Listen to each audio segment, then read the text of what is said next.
Teka muna mga kapatid, magnilay muna tayo. Sa Ebanghelyo ngayon, pinalakas ni Jesus ang loob ng kanyang mga alagad. Sinasabing, "Ako ang daan, ang katotohanan at ang buhay. Walang makapupunta sa Ama kung hindi sa pamamagitan ko." Tinitiyak niya na bagamat mahirap ang landas, inihanda niya ito para sa atin. Alam mo ba na may isang ilog na tila dumadaloy pataas? Ang Moselle River sa Germany ay mukhang lumalaban sa gravity.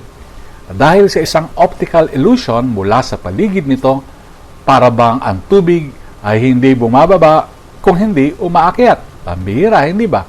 Minsan ganito ang ating pananampalataya. Ang pagsunod kay Kristo ay tila salungat sa takbo ng mundo.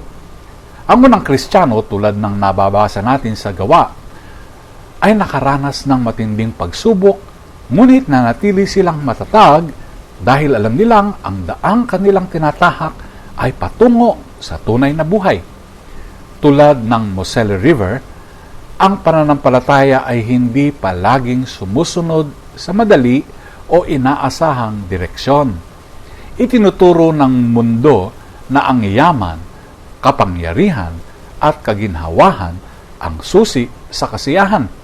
Ngunit iba ang itinuturo ni Jesus, Isang daan na tila pataas, ngunit nagdadala ng buhay na walang hanggan.